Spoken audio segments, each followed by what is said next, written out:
এখনকার গৃহিণীদের ঘরে বাইরে সমস্ত কাজ নিজে হাতে করতে হয়, আর এই সমস্ত কাজ গুছিয়ে করার জন্য দরকার কিছু স্মার্ট টিপস। এই স্মার্ট টিপস ফলো করে যদি আমরা ঘরের কাজগুলো গুছিয়ে নিতে পারি, তাহলে অনেকটা কম সময়ে আমরা কাজগুলোকে কমপ্লিট করতে পারবো। তার সাথে সাথে মাস গেলে অনেকটা পরিমাণে টাকাও কিন্তু আমাদের হাতে বেঁচে যাবে। সেই রকমই কিছু নিত্য নতুন জানা অজানা টিপস নিয়ে আজকের ভিডিওটা শুরু করতে চলেছি। বন্ধুরা, অনুরোধ রইল ভিডিওটিকে একদমই স্কিপ না করে পুরোটা দেখবেন। আশা করছি আপনাদের এই টিপস থেকে আপনাদের সংসারের অনেকটাই উপকৃত আপনারা হবেন। তাহলে কথা না বাড়িয়ে ভিডিওটা শুরু করা যাক। আর যদি ভিডিওটা ভালো লাগে, অবশ্যই আপনার নিকটবর্তী আত্মীয়-স্বজন, বন্ধু-বান্ধবের কাছে শেয়ার করে দেবেন। বন্ধুরা, আমাদের প্রত্যেকের বাড়িতেই তো এখন গ্যাসে রান্না হয়। আর এই গ্যাস রান্নার জন্য আমাদের সিলিন্ডার লাগে। আর সিলিন্ডার আমরা যখন নেই, তখন আমাদের কিছু জিনিস লক্ষ্য করে কিন্তু অবশ্যই নেওয়া উচিত। এই গ্যাস সিলিন্ডার যেমন আমাদের রান্না-বান্নাতে অনেকটা উপকার আসে, কিন্তু একটু খেয়াল না করলে এতে কিন্তু অনেক বড় বিপদ ঘটতে পারে। বন্ধুরা, আপনারা সবসময় খেয়াল করবেন, যখন এটা নিচ্ছেন তখন এই যে এই সিলটা না, এই উপরের সিলটা যেন একটু এইভাবে ঘোরে। যদি একদম টাইটভাবে আটকে থাকে তাহলে বুঝতেই পারবেন যে এর থেকে কিন্তু গ্যাস লিক হচ্ছে। আর এইখানে যে দেখুন নাম্বারটা রয়েছে B28, মানে এখানে 2028 পর্যন্ত কিন্তু এই সিলিন্ডারটা ভ্যালিডিটি রয়েছে। আর এইখানে 15.3 মানে হচ্ছে এই সিলিন্ডারের ওয়েট। আর এখানে পুরো গ্যাস শুদ্ধ গ্যাস সিলিন্ডারের ওজনটা এখানে দেওয়া রয়েছে। আপনারা নেওয়ার সময় যদি আপনারা ওয়েট করে নিতে পারেন তবে কিন্তু অবশ্যই খুবই ভালো। এই টিপসগুলো অবশ্যই আপনারা খেয়াল রাখবেন। যদি এই টিপসগুলো আপনাদের উপকারে আসে, অবশ্যই ভিডিওটাকে লাইক করে দেবেন।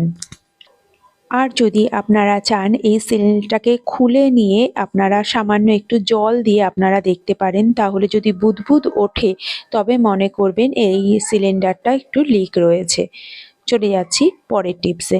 আর এই সিলিন্ডার নিয়েই আর একটা টিপস আপনাদের কাছে দেখাচ্ছি। বন্ধুরা, আমাদের সবারই প্রায় ডবল সিলিন্ডার থাকে, একটা সিলিন্ডার আমাদের এক্সট্রা থাকে।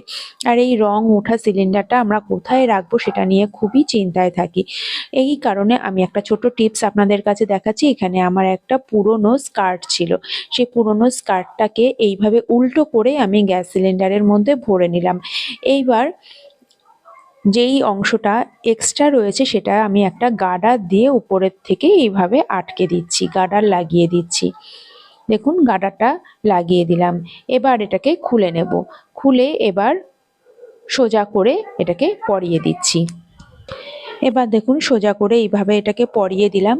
কত সুন্দর হয়ে গেল, দেখলে কিন্তু মনেই হচ্ছে না যে এর নিচে সিলিন্ডার রয়েছে। এর উপরে একটা আপনারা প্লেট বা ট্রে আপনারা বসিয়ে এর উপরে আপনারা আপনাদের ঘরের কোনো শোপিস হোক বা ফুলদানি হোক আপনারা রেখে দিতে পারেন। দেখবেন দেখতে কতটা সুন্দর লাগবে। আর যেখানে সেখানে কিন্তু আপনারা রাখতে পারবেন। না হলে এই সিলিন্ডার রাখা নিয়ে কিন্তু আমরা খুবই টেনশনে পড়ে থাকি যে কোথায় রাখবো। টিপসটা ভালো লাগলে লাইক করে দেবেন। চলে যাচ্ছি পরের টিপসে। বন্ধুরা, আমরা আমাদের কিচেনে এইরকম কোনো আংটা রাখি যেখানে আমরা টাওয়ালটাকে এইভাবে রেখে দিই। এতে কিন্তু দেখতেও ভালো লাগে না, আবার টাওয়ালটা কিন্তু আমরা ব্যবহার করতেও অসুবিধা হয়। বন্ধুরা, আমাদের কাছে এই ধরনের পুরনো ব্যাঙ্গেলস তো থাকে।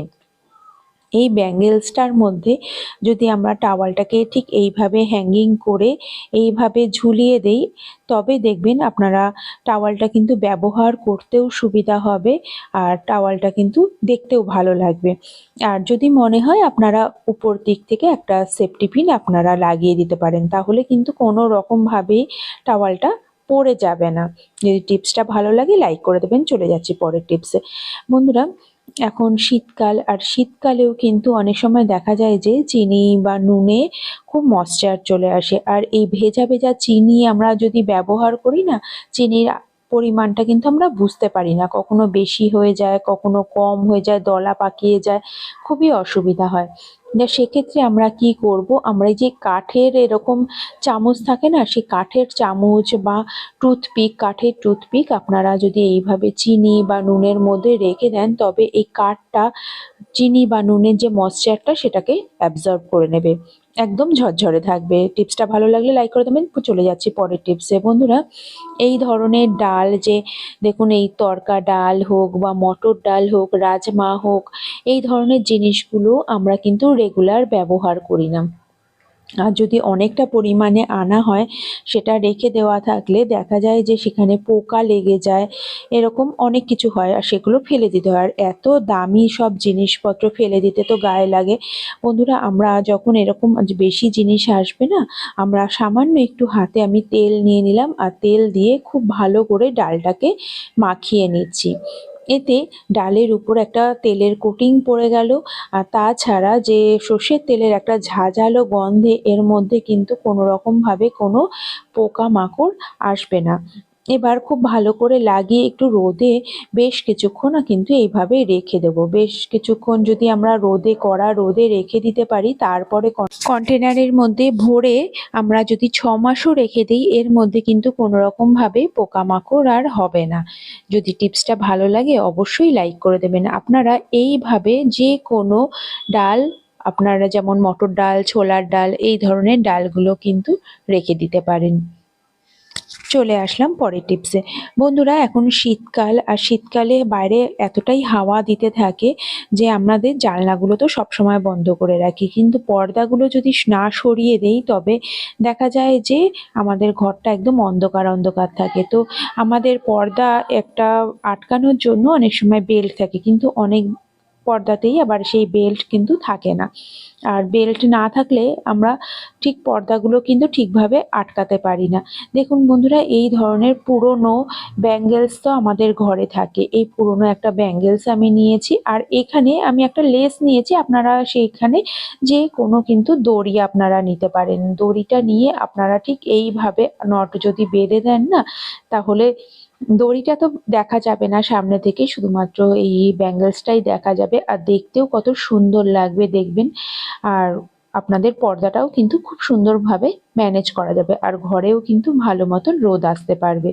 যদি টিপসটা ভালো লাগে লাইক করে দেবেন। চলে যাচ্ছি পরের টিপসে। বন্ধুরা, এখন এই শীতকালে এত সোয়েটার চাদর দিয়ে আমাদের সারা ঘর বাড়ি যেন ভরে থাকে, কোথাও গুছিয়ে রাখা যায় না। কত জিনিস রাখবো, কারণ এই সোয়েটার চাদরগুলো তো আমরা বক্সে রাখতে পারি না, সবই বের করে রাখতে হয় ব্যবহার করার জন্য। কখনো কোনোটা বেশি ব্যবহার করা হয়, কখনো কোনোটা বেশি ব্যবহার করা হয়, কিন্তু আমরা এগুলো ঠিক মতন রাখতে পারি না বলে এই জিনিসপত্রগুলো কিন্তু নোংরাও হয়ে যায়। দেখুন বন্ধুরা, আমি এখানে নিয়েছি একটা সায়া। সায়াটাকে আমি এইভাবে কি ব্যবহার করছি এই জিনিসপত্রগুলো রাখার জন্য। সায়াটাকে আমি উল্টো করে নিলাম। এবার উপরের দিকটা আমি ঠিক এইভাবে একটু কুচি কুচি করে একটা গার্ডার ভালো মতন আটকে দেব। দেখুন, এই জায়গাটা আমি কুচি কুচি করে এরকম করে সমান করে ধরে এইভাবে একটা গার্ডার আটকে দিচ্ছি। দেখুন, আমি এখানে একটা গার্ডার আটকে দিলাম। এবার সায়াটাকে সোজা করে নেব। সায়াটাকে সোজা করে নিলাম। এর মধ্যে আমি যত সোয়েটার চাদরগুলো আমরা রেখে দেব। এতে কিন্তু আপনার জায়গাটাও নষ্ট হবে না। এই জিনিসটা কিন্তু দেখতেও বেশ সুন্দর হবে, মনে হবে যেন একটা গোল কুশানের মতন লাগবে দেখতে। তাছাড়া আপনারা এটা কোনো সোফার মধ্যে রাখতে পারবেন অথবা চেয়ারের মধ্যে রাখতে পারবেন, দেখতেও সুন্দর লাগবে। কিন্তু এর ভিতরে যে সোয়েটার চাদর রয়েছে সেটা কিন্তু বোঝাও যাবে না, অথবা আপনারা খাটের মধ্যেও কিন্তু রেখে দিতে পারেন, দেখতেও কিন্তু সুন্দর লাগবে। আর সোয়েটার চাদর যে ভিতরে রয়েছে সেটাও বোঝা যাবে না, ঘরটাও কিন্তু খুব সুন্দরভাবে সাজানো থাকবে। জিনিসটাকে একটু সুন্দর করে আপনারা ফোল্ড করবেন। এই দেখুন, আমি এখানে একটু কুচি কুচি করে এগুলোকে এইভাবে আটকে নিচ্ছি। এবার আর একটা গার্ডার বা আপনারা কোনো লেস যদি এখানে বেঁধে দিতে পারেন, তবে কিন্তু দেখতে খুব সুন্দর লাগছে, মনে হচ্ছে একদম ফুলের মতন লাগছে। তো এইভাবে আপনারা আরও অনেক বেশি কিন্তু সোয়েটার চাদর কিন্তু এর মধ্যে ভরে দিতে পারেন, তাহলে সারা ঘর সোয়েটার চাদর নিয়ে ভরে থাকবে না। এরপরে যখন আপনাদের দরকার হবে এখান থেকে বের করে আপনারা ব্যবহার করতে পারবেন। দেখুন, এইভাবে আপনারা ছোট বাচ্চাদের বসার ব্যবস্থাও আপনারা কিন্তু করতে পারেন। এইভাবে ঠান্ডাও তাদের লাগবে না, তারা কিন্তু খুব সুন্দরভাবে বসতে পারবে। আবার এখানে দেখুন আমি একটা গোল কুশনের মতন খাটের মধ্যে রেখে দিলাম, দেখতেও বেশ সুন্দর লাগছে। আর তাছাড়া সোয়েটার চাদর রাখার জন্য জায়গাটাও নষ্ট হচ্ছে না। বন্ধুরা, ভিডিওটা ভালো লাগলে লাইক, শেয়ার, কমেন্ট আর সাবস্ক্রাইব করে পাশে থাকবেন। পাশে থাকা বেল আইকনটিও